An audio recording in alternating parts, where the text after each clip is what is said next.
Hey, I just want to show you real quick the special rules and the scenarios that are in this expansion for Heroes of the Blitzkrieg. It's called In Defeat Defiance. 51mm mortar, which fires as a support weapon, so that's kind of a cool thing, and it can be spotted if someone is right next to the shooter, so that the mortar does not have to have direct line of sight.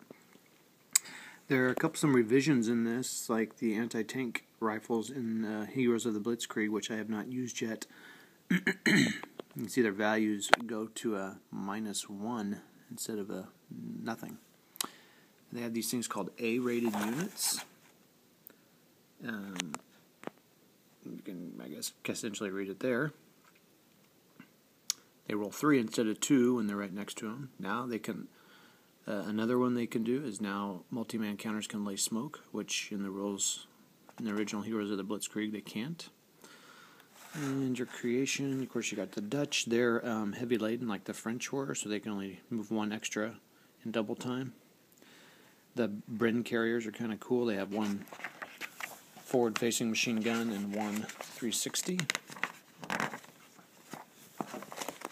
Of course, you have your size modifications if you want to use that. Fixed-wing aircraft, which are not in Heroes of the Blitzkrieg. I don't know if they're in any other modules. And there's quite a bit of rules, actually, for those. You got them here. It's like almost 2 pages. Or, I'm sorry, 1 full page, if you look at this. But you do get a Stuka, which is cool, and I have not heard of that actually playing before. Ferry. Not sure what that is. Anyway. Star shell capacity. That's also new. So now you can use it. So that'll really kind of change the scenarios. It'll be interesting. Seems like it might kind of unbalance some of them, having smoke and star shells, but we'll see. Dead cows. Yeah, interesting. You can create bomb craters now. And there's fire. So those are some things in there. So let's look at the scenarios. Look at all the people. I think these are all people that contributed to the pre-order. And I've got to think these 3 must have paid something to get these, because they feature those pieces everywhere. So sunrise at What was that? Anyway. Cool thing about these scenarios is they go in chronological order, so they don't go by easiest to hardest. They go in chronological order, so they vary in size. In fact, this one has got a lot of units, 8 turns, and it's 3 pages long. That's really long. I mean, look at all those special rules. A Fallschirmjäger drop, that's cool. Bombardment, surprise. I mean, just all the stuff, and it's only a 2-mapper. Don't read these paragraphs. Fallschirmjäger Bridgehead, it's a 2-pager. It's so again, I don't need to give you the dates. They go in order from May 10th to June, I think, June 11th. 6 turns, 2 maps. Orange Crush. Holland. Dutch and German, so Dutch, Germans, and British are in these. Some of these are pretty big.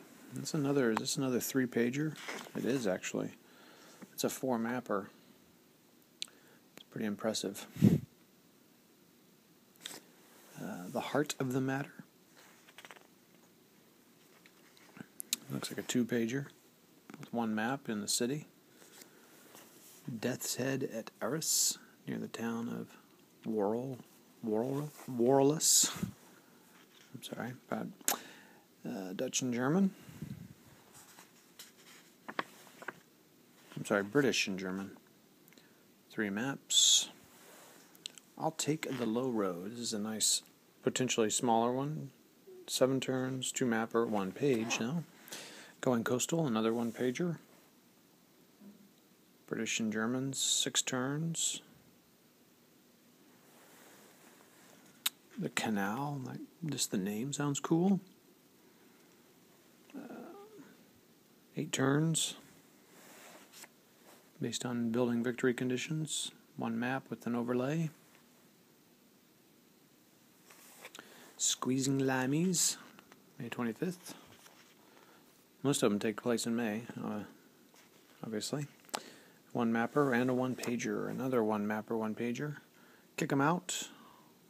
It's an interesting one. Get rid of the British Allies have to eliminate all German multi-man counters by the end of the game. That's kind of an odd one. The Price of Arrogance. British. It's a two-pager. It's 10 turns. Oh, that's a big one. Oh, and 4 maps. That's a big one. Don't read that event. Bring on the Night. May 29th. 2 maps, 1 page. Beneath the Sides. A 2-pager. Pretty big. June 4th. British, French, and German. 8 turns, 2 maps, and a lot of rules. One last steak dinner, and this is the last one. It's a 2-mapper. 7 turns, and just a few rules. I do like this touch of having the maps here, the real maps. I guess they're from the time frame. Of course, the backward explains it all. 14 scenarios. I kind of wish these were separate cards, but, whatever. So, that's the inside of the game. So, I bought one of these damage boxes. I probably said this at the beginning already.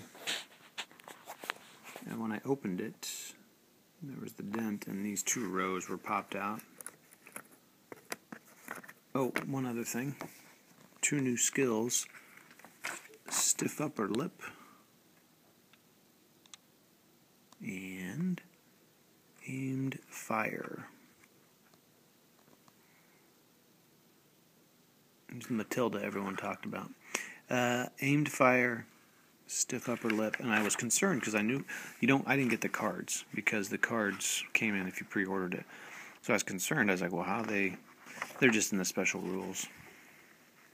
So aimed fire skill card. The unit possessing this skill card is proficient at locating targets to fire at. It can fire at enemies in unspotted hexes. That's kind of cool. Should have bookmarked it. Stiff upper lip. This leader and all stacked with this leader is defiant in the face of adversity. Subtract 1 from all damage checks. That's pretty good.